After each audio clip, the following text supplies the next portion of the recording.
Welcome. It is another edition of Offstage with Ward Anderson. I am your host, and I am happy to introduce this episode talking about diversity in music.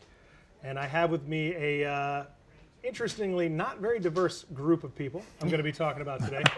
He is a very talented saxophone player and funk musician. Please welcome Paul Knight, right there. A multi-award-winning singer and composer. She has toured all over the world, and her name is Divine Brown. He is a recording engineer, a songwriter, and a producer, the enormously talented Larry Nichols. And he is a member of the internationally touring band Paint, a very talented songwriter and singer. Please welcome Robb Johannes. All right, welcome guys. Welcome to the show. Thank you. Diversity in music. So before I do an episode like this, I like to sit down and look at the numbers and everything like that. What's neat is I've talked before about sexism in music and gender roles or whatever. So music, we would think, is that one industry that homogenizes us all, that brings us all together, where there's not a lot of sexism, where there's not a lot of racism, where there's not a lot of discrimination. And the more I study it, the more I find that's just not true. And I find that interesting that now, 21st century, 2017 North America, we're still looking at a business that surprisingly is segregated. Does that surprise you guys to find that out? Or is this just what you've always lived with? I can honestly say I'm not surprised. I don't like the fact that it's like that, but I'm not surprised. Especially, I mean, I'll talk about the experience of being in Canada for a second when it comes to there being like a real sort of separation in terms of how, just within the industry and how music works, when it comes to pop versus urban versus rock versus... Let me stop you there real quick. There's one I noticed right there. Urban. Urban. Urban. Urban. Yes. And what people mean when they say urban is black. Pretty much. What I find funny about that is that I grew up in Atlanta, Georgia. And I remember going to the record stores in the mid-'80s. And there was an entire section of the store. And it wasn't called urban. It was called black. Wow. It's true. And it would sometimes, and then eventually it became black/urban. And then eventually it became urban. Wow. And then now you've got You forgot soul. It was soul. Soul. For about 2 years, it was soul. soul. Yeah. Only 2 years. Yeah. Yeah. Then it gave way Give or to take. hip-hop/R&B. And that became the two. Right. But I find it funny that urban is still the one that is mentioned. Quick stat off the top of my head that I just happen to know because of this show. 45% of black North Americans live in the city. Or I'm sorry, 55%. Okay. 45% live in rural areas. So it's funny that we've now associated urban with black artists. Right. Right? So that in itself tells me that we're trying to find a way to segregate music without really saying that's what we're doing. Yeah. But it's Right? been like that forever. Yeah. And that's the But I interesting... mean, you could take electronica and say, well, that's urban, because mostly people in the cities listen to it, Right. right? But it's a predominantly white form of music, or white genre, Right. white-dominated genre, right? Right. So that alone, just the fact that we've just thrown out urban as a genre, just to me already says this is something that's going on, right? Right. For better or for worse. Right. Right. I don't know if it's... When there was here it was R&B soul for the longest time. R&B music, soul music, longest time. Then all of a sudden it became urban. And I thought, why that distinction? Because that isn't... But urban all of a sudden that meant that into that pot is hip hop, R&B, soul, gangsta rap, anything that was considered black. But it stopped the ability to really to really identify those subgenres properly. And then what ended up happening is on commercial radio, you've got everything melding together, and you don't have that distinction anymore. Those distinctions of what an R&B record sounds like or what a soul record sounds like. And then, you know, hip hop became such a force that it seeped into everything that was considered urban, and then they just said, let's just call it urban. Well, and I mean, by comparison, imagine I took country music, electronic dance music, adult contemporary, and I put that in a category and I called it suburban.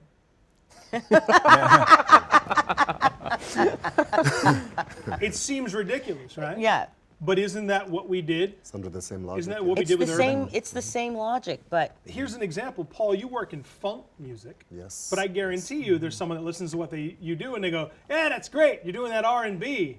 You know what I mean? You're doing that hip hop. And you're like, I'm doing funk. And they're like, yeah, jazz. And you're like, but this is God damn it. But Yes. if you just look at it, you call it what it is. Urban is just a box that they put the artist in. It's not necessarily about the music, because you know any other artist, they can borrow all day every day from the soul R&B genre, and if they're not of that you know the demographic that the label has in mind, then they're pop. You take someone like Justin Timberlake, someone like George Michael. They borrowed heavily from funk and R&B and soul music, but And still do. nobody would call them an urban artist. They're pop artists. right. So it basically It's a it's just basically a crossover. creative box. You put the artist in. It has nothing to do with the music, because that music is going to escape. It's that good. It's going to escape that, and other people are going to take that influence and run with it. Well, sometimes it's a reflection of, I find there's two things that arts can do. One, they can put the mirror back at us, and the other, they can have the windshield into something greater, or what could potentially be out there. And I think if you look at the dynamics in music and culture in general, there tends to be a lot of reflection of one or the other. I mean, for example, in my case, I was born in the interior of BC, basically like the only non-white family in the entire city. What's your heritage? East Indian. Right. First generation Indo-Canadian as well. And as much as I try to reject the hyphenated identity, but when you walk into a school in kindergarten and you're the only non-white kid there, you get a crash course in race relations right off the bat. And the interesting thing for me was that I sort of got pushed out into finding the weird alternative punk rocker sort of kids who were also kind of outcasted on their own. Yet even within that culture, there was kind of little hierarchies, as though like I was not somehow representing the view of what everyone thought a brown man should be doing, because I was just playing straight up rock and roll music. Right. Just because there weren't tablas in my music, I wasn't really doing it. But then when you look at history, it's like, okay, that changed for me when I learned that Freddie Mercury was 100% Indian. There was nothing white about him. You go back and look at the blues and Jimi Hendrix and where all this music comes from. It's sort of the line of living color. I mean, don't ask me why I play this music. It's my culture, so naturally I use it. And it just became something for me that I still do sort of struggle against, that there's almost this expectation that because I'm an Indian man fronting what is considered kind of like a rock and roll band, that we're going to have all these influences and it's going to have a particular sound. And I mean, I'm not really sure what to say to that. Let's be honest. Let's be honest. If I put your headshot on TV Yeah. and I said, check out this musician, how many people are going to assume they know the kind of music you do and they're going to be wrong? You're right. Right? I mean, there is something to be said about that. Yeah. You're a black man who works a lot in metal. Among other things, yes. Yeah. Okay, but an industry that is hugely white, Yeah. right? So if I were to put your photo on a screen and go music producer, how many people you think are going to look at that photo and go, I got an idea what kind of music he Yeah, produces? I mean, like when I started out as a musician, I started playing drums, and I would see people like, oh, you play drums? Like, oh, you mean like in church? No, I don't. No, hell no. It's just like, the people just like, they just naturally assume that's just their knee-jerk thing, and then when you tell them all the different stuff you're into, it throws them. you know, and sometimes, you know, in a good way, sometimes in a bad way, but you know, I don't really care. You know, I like everything. There's something to be learned in all different types of music, and I try to incorporate that in, you know, the music that I make. I find it interesting that people will often look at, say, a black artist and go, "Oh, you work in heavy metal? Really? You work in country?" You know, Dan Hill, very popular Canadian artist, writes country music now. He's a black man, writes country music in the States. And I find that interesting because no one bats an eye when I say how much I love jazz and R&B, both of which, and funk, I'm really into. So no one thinks this thing about the white guy that's into music with predominantly black artists. But for some reason, you take, you know, a black artist and you go, and they say, well, I'm doing metal or I'm doing country. People go, well, that's just crazy talk, you know? I We never don't think that about the listener, but we do about the artist for some reason. We really do. I've been influenced by very, like, a nice array of styles. Especially living in Canada, I'm exposed to a lot. I mean, from Canadian greats like Gordon Lightfoot and Joni Mitchell to, you know, to all the R&B, funk, soul singers, from James Brown to like Minnie Riperton to Aretha Franklin, but the gamut is very wide. And I loved my Blue-Eyed Soul too.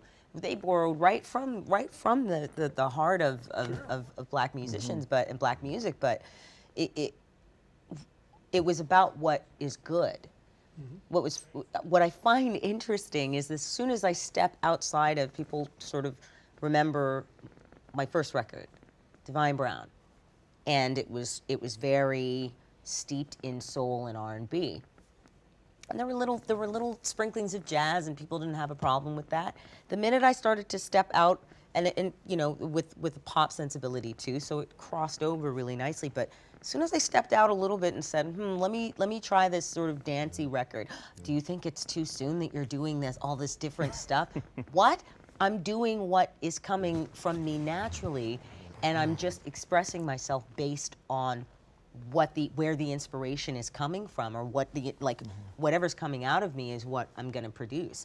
Why the expectation that it has to be set in one particular genre? It has to stay there.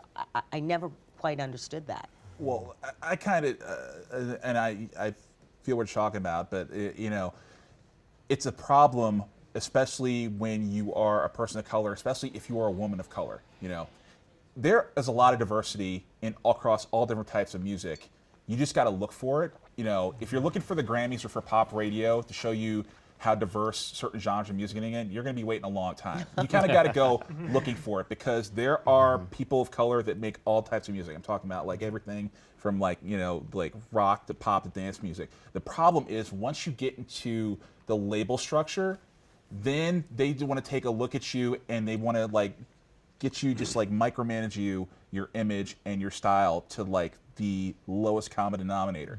Women of color have it the worst, I think, because if you are, you know, especially a black woman, you know, they want to put, yeah, double negative. They either want to put you in the pop, R&B, or jazz. If you want to do anything outside of that, they're not going to let you unless you are such a superstar that, you know, they can't tell you no. You know, like Beyonce, she could do a country album if she wanted to. Yep. She could do a rock album if she wanted to. You know, but if you are, you know, somebody who just goes gold, or, you know, only moves like a couple 100,000, you know, units, your record label's like, why do you want to go do that? You know, like this is, you know, what people know you for. You know, don't go out of this mold. They want to keep you there. Your career. Yeah. Now, Well, your now option then almost becomes to subvert that system and just go completely independent, which Yeah.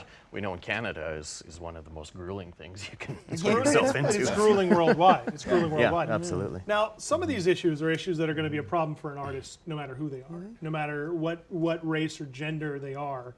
You know, you're going to have a label telling you don't go outside your wheelhouse, don't go outside what you do. What I find interesting, though, is like I said, we find out all the time that audiences are very diverse.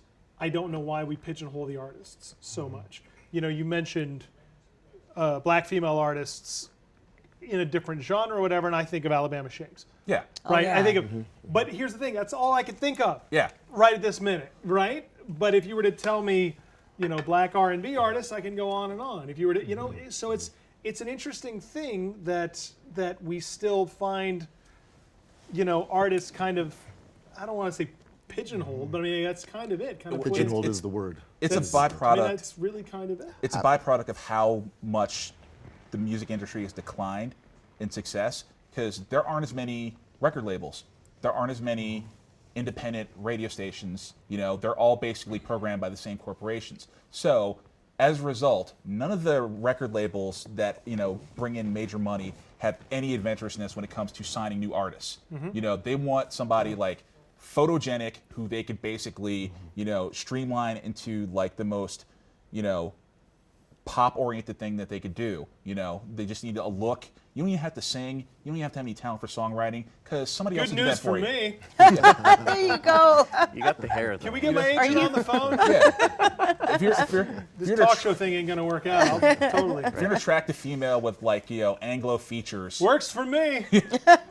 they will just basically pair you up with songwriters. They'll pair you up with all these image makers, and they'll put it out there because that's what their computer tells them that they will sell. But if you don't conform to what they think people want to buy, they don't want to take the chance. You could be the greatest artist in the world, but if you don't conform to the image that they have in mind of how to sell that music, you're kind of got to do it independently. You got to show them that I don't really need you to do this before they'll even think about doing it with you. It's funny that you mentioned record labels. Yeah. You mentioned labels. Major labels, not to white-splain here, but predominantly white executives. Okay, so Not just music. people of color, let's put that just completely into one big group. Okay, you're talking about 12% of the population, maybe 16 if we're being generous, and I'm talking about people of color in general.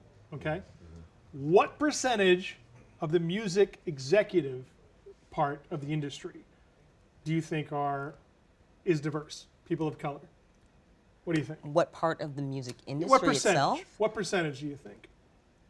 1%. It's got to be really 1 to low. 2%. One. It's less one than or two. 5. Yeah. It's less than 5, depending on what you're looking at, Yeah. right?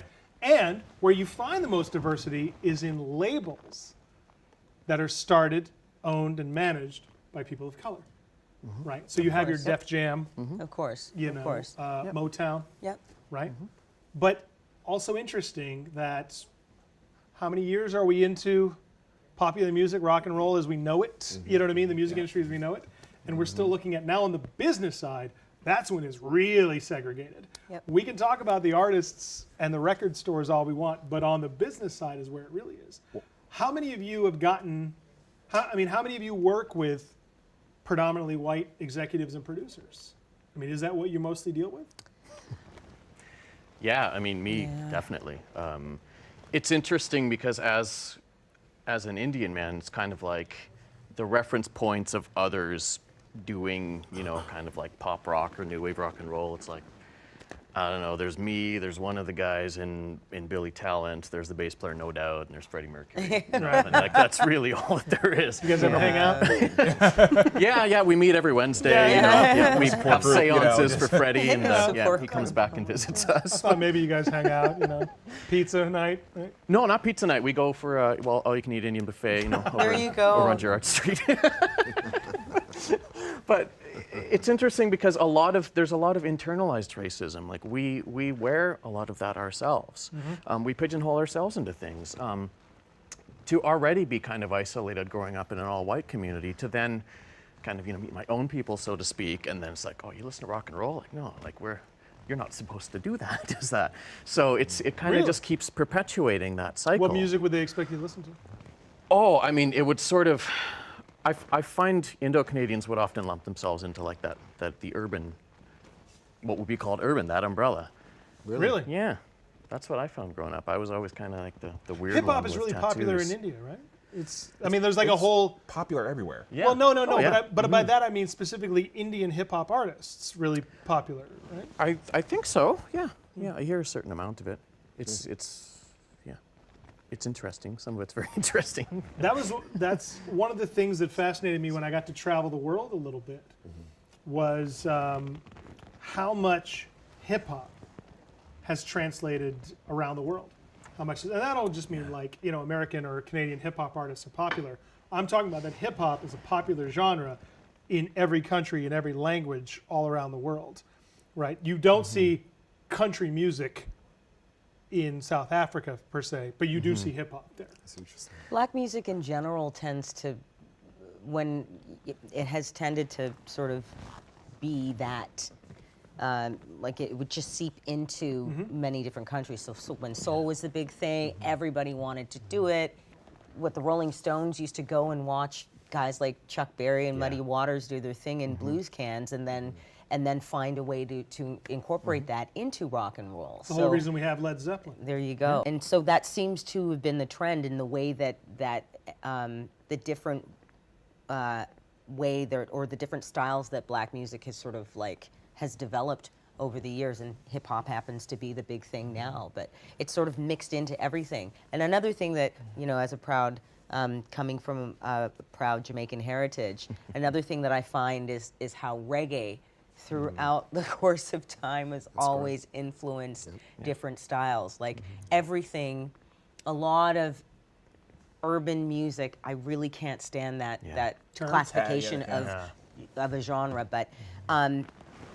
but yeah, reggae has influenced so many different styles of music, and right now in commercial urban, there's a lot of like everything has this sort of reggae undertone.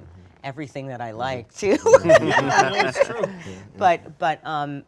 And so I just find that interesting, but it's a part of what helps to keep. I guess the inspiration has to come from somewhere. I just want white people to get more reggae than Bob Marley's Legend album. Oh my God. That too. I can't tell you how many goddamn parties That too. I'm tired of going to. But for the Where Reggae time, some equals idiot Bob in a Marley. baseball cap tells me how much he loves Bob Marley. You know, or reggae. I love reggae. And I go, yeah, Bob we Marley. all know. You I shot gotta, the sheriff. I gotta tell you, I love That the was an Eric fact that. Clapton song, wasn't it? Oh gosh. Sorry, that was a joke. No, but it was great. That was Cultural great. appropriation, isn't That's it? great. The Shit? amount of Isn't times it I heard that. everything? Michael Yeah. J. Fox didn't write Johnny Be Good? But okay, so I can't even remember what I was going to talk about. doesn't matter. The classification of reggae. This is that whole box thing that we're talking about in terms of what people see, or what white people see when they think of reggae. Bob Marley or they think And of also Jamaica Bob Marley. and Bob Marley, and it's like, Ziggy well, no, there's so Marley. much more. All the There's Marleys. so much more. It is, of course it is. Well, there's a right? grassroots You've element You've to got that. white people know Bob Marley's Legend and Snow.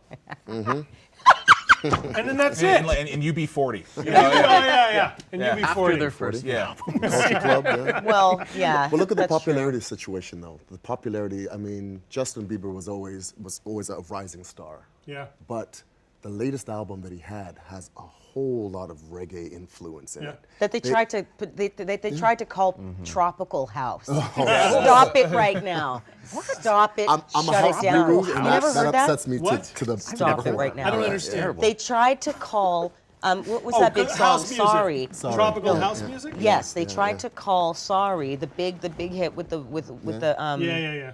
with the reggae influence. They tried to call it tropical house. And it was like, stop right there. Yeah. Okay? Yeah. No, it's not tropical house. It's reggae. That's like calling NWA inner city pop. Exactly. If you mean pop, pop, pop. There you go. But, But you know, I kind of want it to not be such a black-white thing too, because I'm pretty sure there are tons of Asian people, people who and people of like all different colors doing stuff, but you hardly ever see that in the States at all. I'm pretty sure they're out there, and you go find them, but you're never going to get served that up, on a platter in the States. can I tell you, this was a hard episode to book.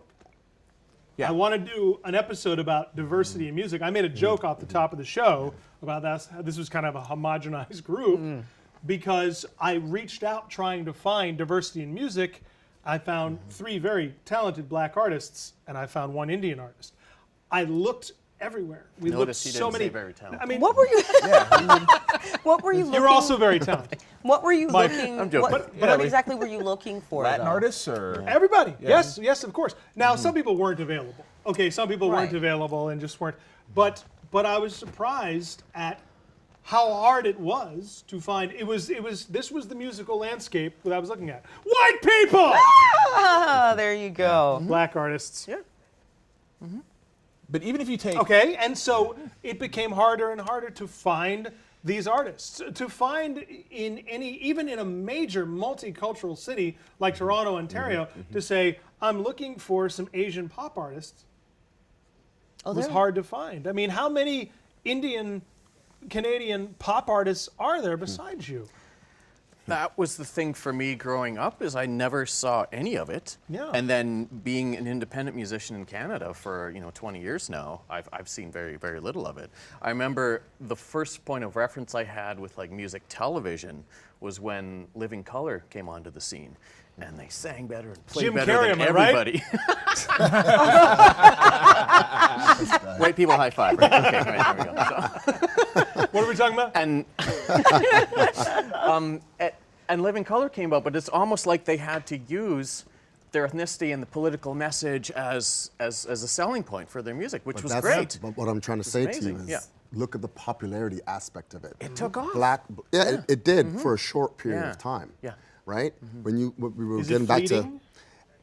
Yes. look at the It was a comparison. tokenistic almost Look at the thing, comparison that's happening. Right? You have a group like in Living Colour who did metal. They got popular for a little bit of time, Yeah. but that style of genre, that visual, never took off. You see a guy like Justin Bieber, he's doing his thing, and that tropical house reggae Oh slash yeah, it's whatever gonna thing. take off. Tropical house. But I mean, sounds like it's chewing maybe gum. Oh my maybe God, I'm it comparing really apples does. to oranges in the sense, but at the same time, the popularity aspect of what is happening when Justin Bieber does an influential type of music. Sure. That's as the part that's opposed to- frustrating. Well, it's Well, frustrating. that's what I'm Well, saying to isn't you. that, we just said it, Eric Clapton did I Shot the Sheriff. How many people discovered Bob Marley because of Eric Clapton, yeah. right? And But then Bob- again, how many people discovered New Edition because of New Kids on the Block? 6 people. Does that go, yeah, 6 people. You know, I don't know. Well, I mean, I don't know how many people you're right. are going to. But aren't all the boy bands just Yeah, like it is- we it's- know that white people isn't have that- appropriated black music for generations. Yeah, I was just but wondering aren't the if it boy was- bands all kind of from the R&B groups of the Yeah, 60s? Temptations. It That's basically the goes vibe. back to like if you look at every boy band that ever existed, their blueprint is the Temptations. Yeah. Because every boy band has a David Ruffin that just wants to just like push all the other guys out of the picture and go solo. And deservedly so. Yes. He was he's amazing. Yeah. Eddie Kendricks. Was Eddie just- Kendricks was Yeah, amazing Kendrick too. He went solo. Eddie too. smoked a little bit too much, you Yeah. know, and Let me ask you guys this then. Okay, I just mentioned that white people appropriating black music. Okay, are we talking about appropriation now?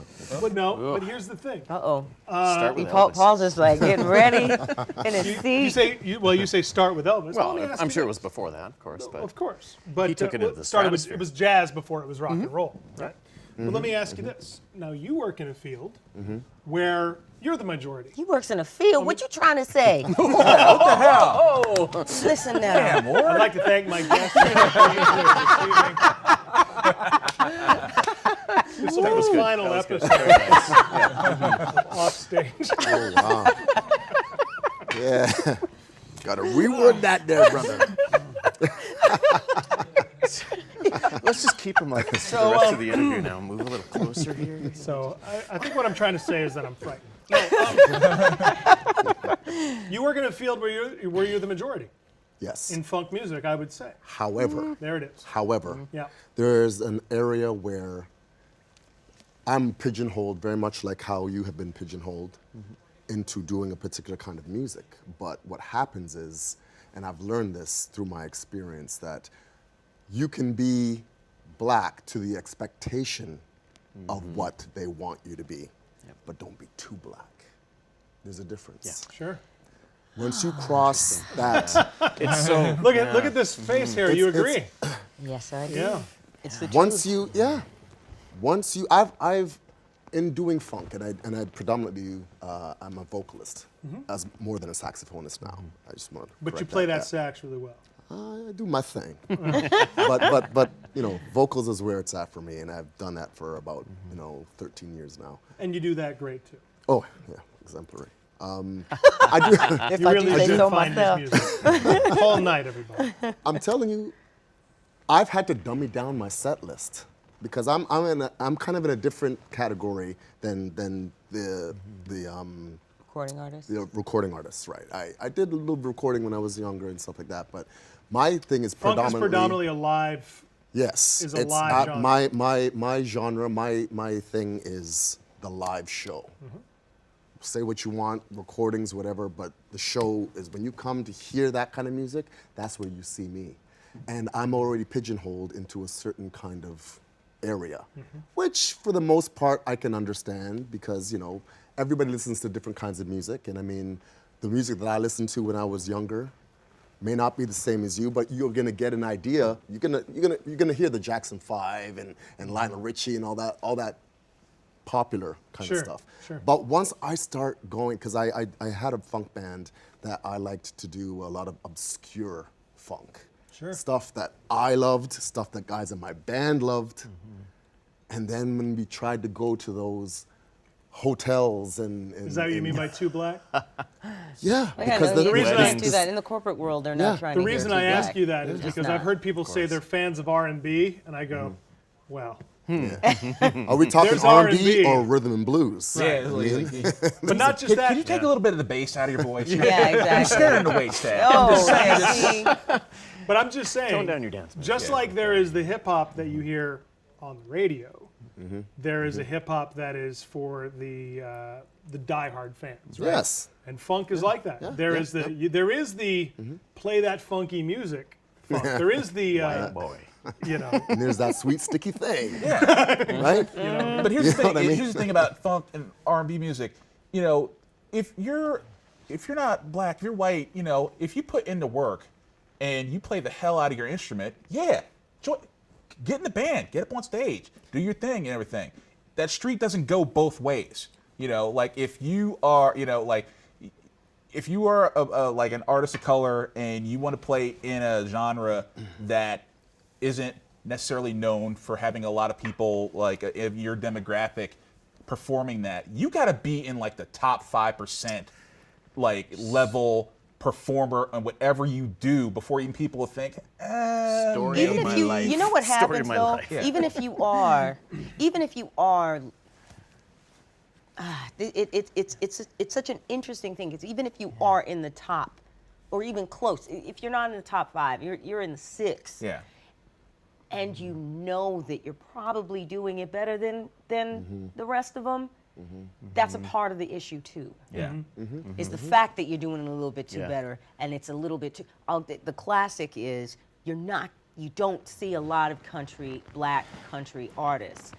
The only black country artist that I can think of off the top of my head is Charlie Pride. Yeah. And That's Darius correct. Darius Rucker. Rucker. That's right. But Darius He Rucker, crossed over. he went alternative rock into country. So he got the, almost like the triple double of Yeah. genre hopping right there. was 'cause established. Yeah, but you Kidding. see, this goes He back needs to to the do classical popularity music and get a factor, hat trick. right? He's like, he just draw all those all those like This goes college back- country kids into country music. Well, there you go. But you know ain't- what? this- And that's an interesting thing because remember I said urban earlier.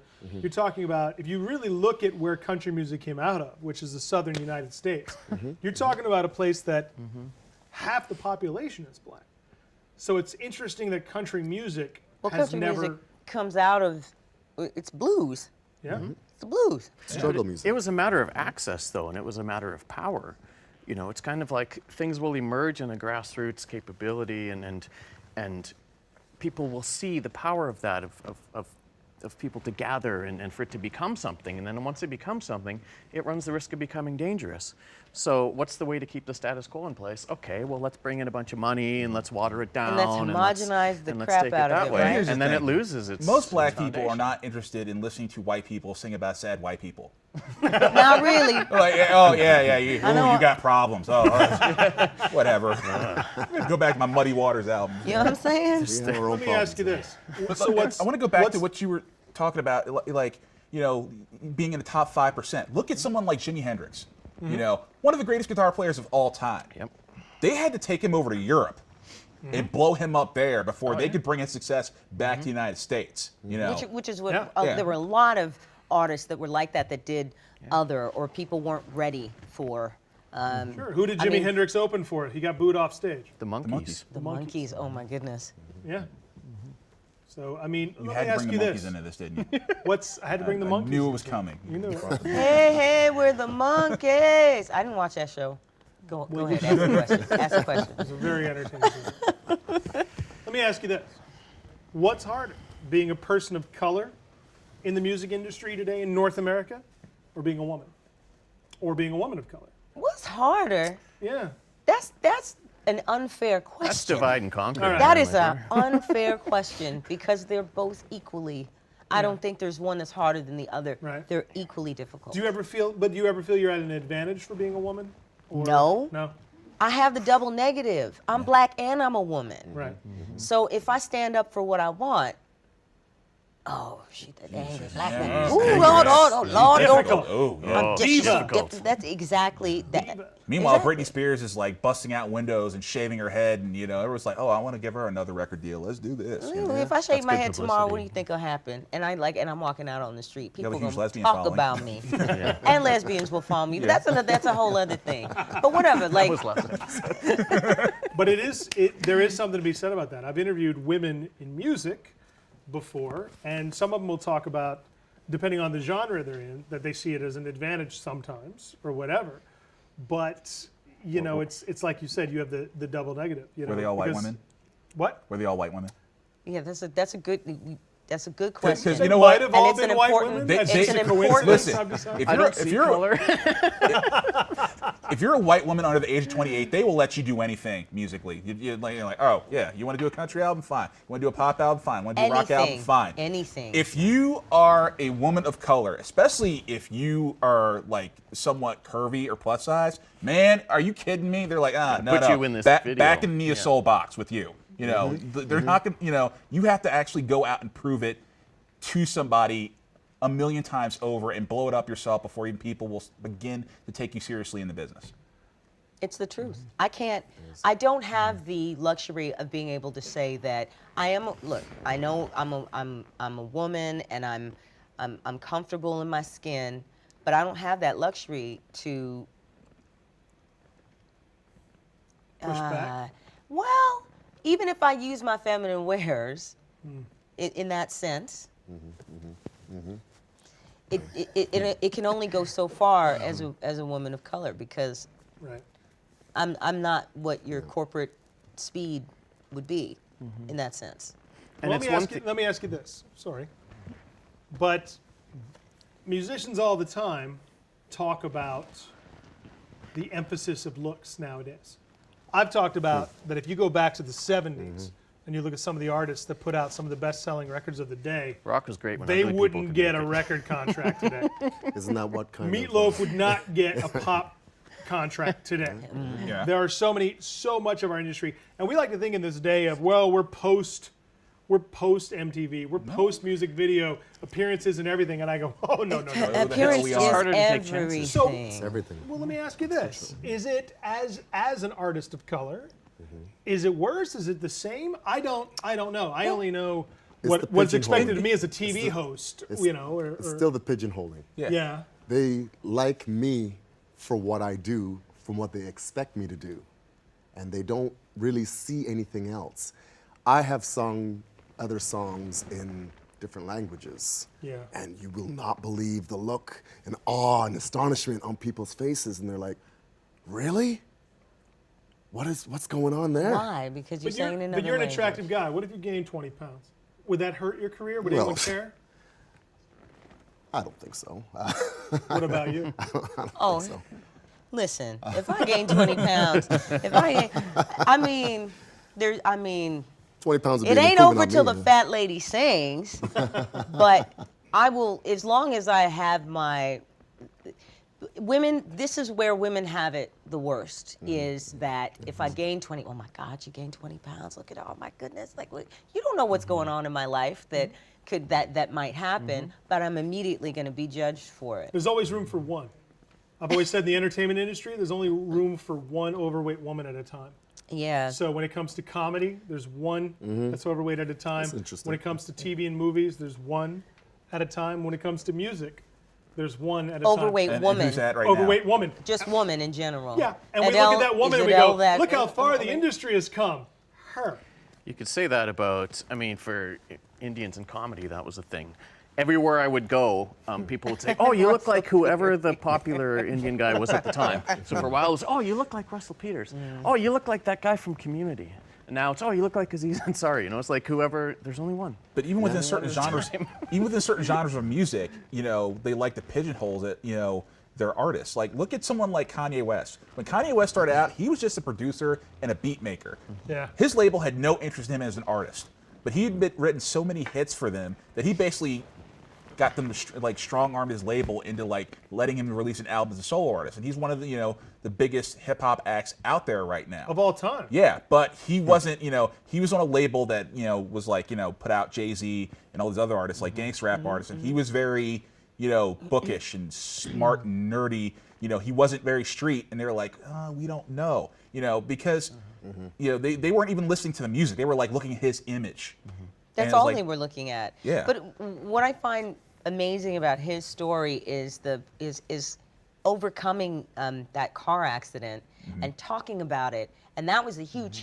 That was the breakout hit for him off of his first record, I believe. One, yeah, College Dropout, I think. College Dropout. So through the fire was like, oh my God! Like I know I was affected by it. I was affected by the video. I was just affected by the story, and I was affected by the level of conviction and honesty that came out of his music. But I don't Let me know ask you what's up this. with now. So we've talked about music production, and we've talked about genres that we wind up in. Let's talk about the road. Let's talk about touring, okay? Because when I talked with women in music before, I talked about touring, and I said a lot of women are uncomfortable with touring because sometimes they're the only woman on tour. And it was said to me that the days of the groupies are probably gone. And the days of the artists sleeping around and things like that are gone, you know, or whatever. But Depends on the genre of music. Yeah. that's what I wanted to a know. whole other thing. Is it just that? Is that different depending on the genre? I think so.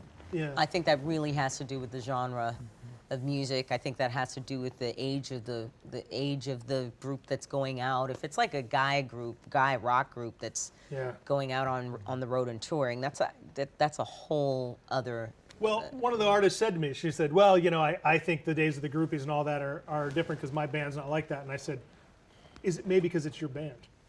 You know what I Yeah. mean? Like if that was a band without you in it, Yeah, maybe that would be different. It might be a different story. It might be that she just happens to. It might be the group of people that she happens to be working with, and how they are, and that's not their speed. So, you know. Have you ever felt uncomfortable as a woman on the road? Hell no. Listen, I have spent my days before becoming a recording artist.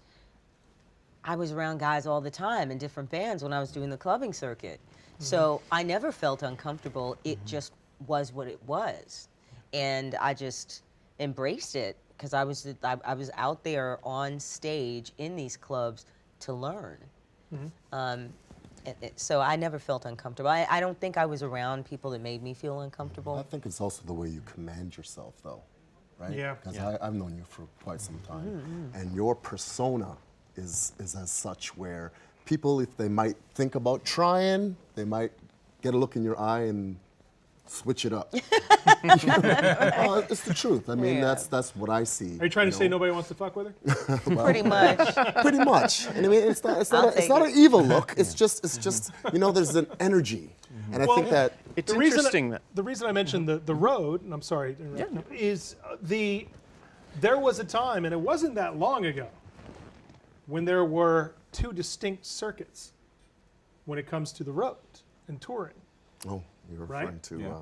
Even if we go to the early days of Motown, Yeah. those Motown acts didn't tour on the same circuit that other artists of the day toured on, Oh, you're talking about like Chitlin Chitlin Circuit Circuit. versus.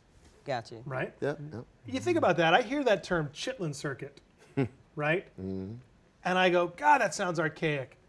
Not that long ago. Nope. Only a little older than me. Right, and I don't like to think of myself as that old. Do you feel Makeup. it is Botox? Do you feel? Oil Are of there any delay. remnants of that left? Is there any of that still out there? Is the road, for lack of a better word, is it separate? Is it Is there a segregated? chitlin circuit in Canada? Oh my Yeah, goodness. no, this. I certainly Look, hope we not. know, we Oh, know gosh. there's country clubs and pop clubs and honky tonks and R&B clubs. We know that. Okay, of course, there's different venues for the different genres. Well, it's like traveling in Canada in general, I think. For me, being in a rock band, I'm often seen as like exotic, when we show up in clubs, which, depending on what point of life you caught me in, It's the I would jacket. use that to my advantage. If The they jacket, recognize you as an ethnic at all. Yes, exactly. Yeah, and even that's the thing, is I have this ethnic androgyny about me sometimes, where people aren't quite sure what to make of it, and they just default, oh, I just thought you were a tanned white guy or something. How many members of your band are also? There's two of people of us. color? One is a woman of color, one's me, and then there's the two white guys. Right. So, Right. So but to the experience of touring, does it change because you travel with them? Right. I mean, like, if you were a solo artist, would it be Yeah. different?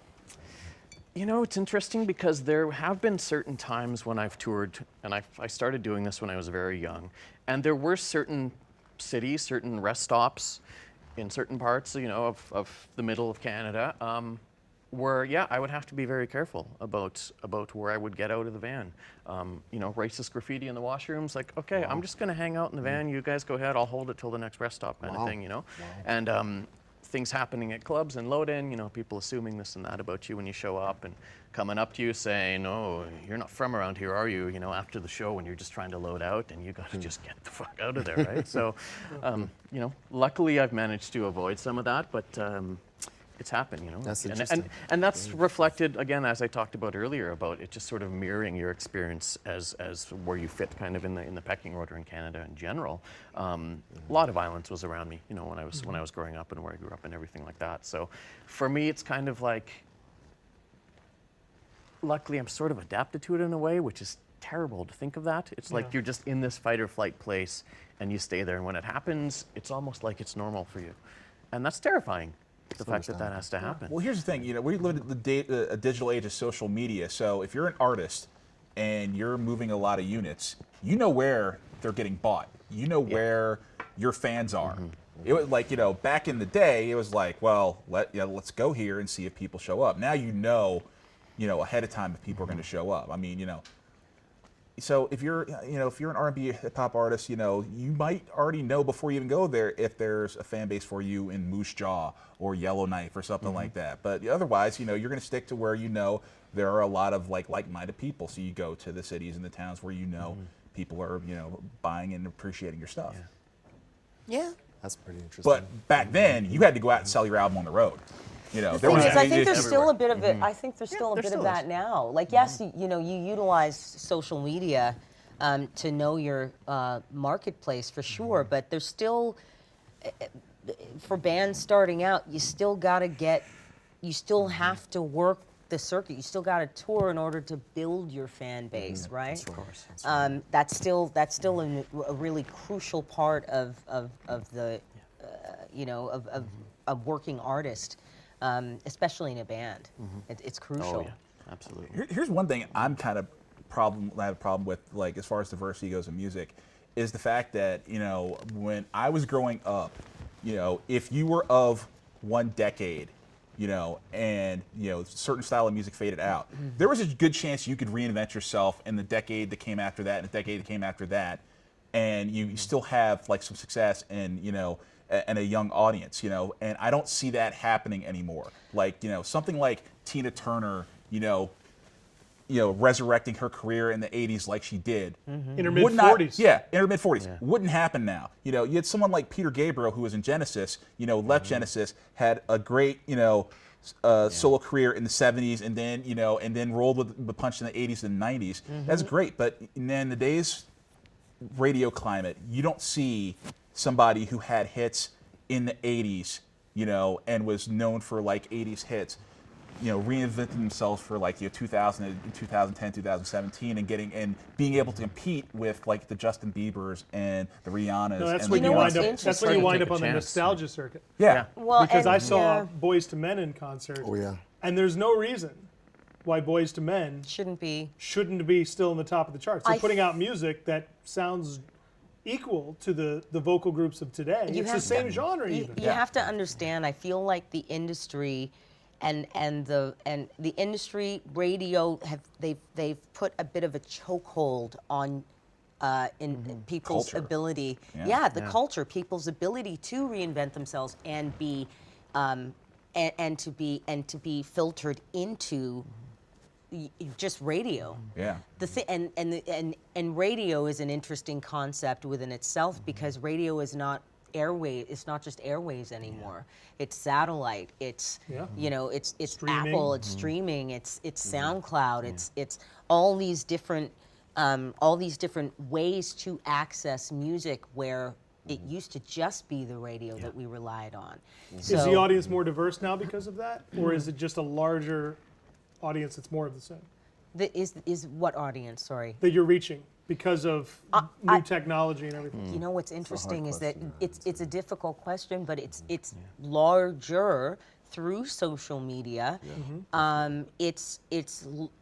But that is, I think, a combination of people just seeking different music out, which is what a lot of people are doing because they're tired of what they're hearing on the airwaves because it's so limited. Sure. And I personally can't stand, in a lot of ways, the way urban music is being represented on the radio right now. That's a whole other conversation within itself. But it's based on people doing their research and coming out and saying, "Oh man, I love this," or having the opportunity to get to do interviews on a radio station in New Zealand, and all of a sudden hearing that I'm getting. The radio station's getting called like crazy to play more Divine Brown because it's different. Right. Sure. Meanwhile, it's been around for, for like 10, 15 years. Yeah. Do you feel like that there's a conscious effort to kind of filter out and silence the radical voices in hip hop and R&B? Oh, big time. Yeah. If there's anything that, I don't know if you watched the Grammys, but I I found watched it the first time in a long time. Yeah. and so did I. As And a it quick, was as a great- quick side note, I thought I would tell you guys, looking at award show output, whether it's the Grammys or the Junos or other ones, when a category is dropped from an award show, whether the award is dropped entirely or just dropped in the televised broadcast, guess what genre of music tends to be dropped? Urban. Anything in the urban Yeah. category. Or foreign. Anything foreign. foreign. Latino Yep. or Latin music, I should say. But Oh, yeah. jazz, a lot of music dominated had a- by people of color. Yep. The Latin communities had a very difficult time getting their awards on TV. Yeah. I mean, so much so to the point where they had to create their own music awards so Yeah. that they could let their people know what's going on. Well, and that's one thing. For a long time, there were award ceremonies for artists of color as well, and there still are, but they're beginning to get more recognition. Have we come a long ways, or just a little ways, as far as that recognition goes? It's looking at who's the gatekeeper often. It's one thing as the artist to push those boundaries, but it's who's given the green light, who's doing the distribution, and who's getting it out there. all I mean, dollars one and thing cents. that I struggle with a lot as a person of color, and I've only recently started talking about this because it's finally almost like it's becoming safe to talk about it, but it's like, I don't know if you notice, but if there are people of the majority talking about racism, for example, you'll post a blog about it and everyone will be like, oh, that's such a horrible thing. But as a person of color, if you do it, you have to validate it. You're accused of being too emotional. You need to Yep. provide your sources. And it's kind of like, part of me was really, really frustrated about that for a very long time. But then I tried to sort of look back historically a little bit and be like, okay, well, it's a point of identification. There's almost this feeling of guilt if it's coming from a person of color going at you. And, wealthy white lawyers had to they had access to be able to break down the laws and such like that. So I'm letting that go a little bit, but I don't know, have any of you experienced that, where it's kind of like the same thing that you have been saying forever just seems to be met with so much resistance. Yet, if Ward was to say it, for example, it would kind of be taken in more. There's truth in that. There's validity in that. Well, that's I think so, in yeah. movies. That's a trope. It's called something like the white knight syndrome or something. Oh yeah. Yeah. Something like That that. you have, the students didn't want to learn until the white teacher came to town and taught them. There is something to be said about that. You see the Sidney Poitier movie back to I can't remember the name of the movie. To Serve To with Serve with Love. Love. To Serve with Love. That's right. Yeah. He went to England and they did not. But that's what I mean. Treat him but that's well. also music, isn't it? I mean, how many people got into hip hop and rap because of Eminem or Vanilla Ice or you know what I mean? Or It's true, but then there was Elvis.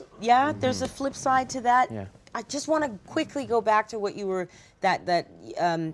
just mentioning, radical people Yeah. being radical and that being chokehold, like strong-armed a little bit, or at least putting a chokehold on that, because when Tribe Called Quest performed Yeah. At the Grammys? at the Grammys, Yes. it was an amazing performance. Yeah. But Yeah. they were radical. They took their most radical song on their new album, which is fantastic. And the next day, people called it controversial. And it wasn't. Yeah. But it's the communication. truth. Yeah. Yeah, but nobody would call Ted Nugent radical. You know? No. Yeah, no. Yeah. They just call him racist. Which he is. They you call know, him but alt-right. it's just disheartening to me as somebody who loves music, because in the climate we are living in right now, we're never going to see another artist the caliber of Prince or I a don't Tribe want to Called say Quest. never. Please don't say never. No, but like, here's the thing, like the way everything is just- like lining up, it's like, we're not going to see another Prince, we're not going to see start another Rage crying. Against the Machine, we're not Way gonna to bring see down the another- conversation, Larry. Yeah, I know. Just it's heartbreaking. Now you we're know? all just gonna. Everything he's sucks. not. It's Thank you for joining us tonight. Is there vodka? No, or, but or it's, David Bowie. It's like if things don't change, if we don't allow people the freedom to just go through bust through all these different preconceptions and do their thing, and not try to pigeonhole them and streamline them into what is basically sonic baby food. Well, it's such We're a gonna have a lot of crappy artists. It's you such know? a consumer-driven thing. but it's it's- like focus groups determine what gets put out, and I it's still like, like to No, believe it's- you know, that it's like- music is cyclical. yeah. it I really agree. is. And that's- eventually I it'll agree. come back I really, to and that's some form of something. That's why I can't let the dream die, man. Yeah. Larry, No, don't let we're- the dream die. No, we're fighting the good fight here, Yeah. but as it is right now, when I saw a Tribe Called Quest at the Grammys, I was like, thank God. It because needed to happen. All the new hip hop right now is basically a bunch of young guys sounding like they're high on cough syrup, just talking about Cough all syrup the and stuff. alcohol. Yeah, cough syrup and alcohol. Just very actually a drink. laconic, lazy flow. It just makes talk about materialism That's and not tropical real house, stuff. isn't no, but I think and I find it really interesting, considering the political climate that we're in, especially within Bad presidents make good music. yeah, So here's hoping the next I few think years. it's gonna. I think there's gonna. I think it's gotta burst open at And this we got to leave it at that. No. Yeah, I'm afraid. It's got to I burst know. open. That's a good note. know. That's a good note. Do me a favor and let's give yourselves a round of applause. Thank you everybody for coming out tonight. Thanks, everybody. It's amazing. This is Paul Knight, Divine Brown, Larry Nichols, and Robb Johannes. Thank you. And as always, when the show is over, we hope you join the conversation off stage. See you next time, everybody.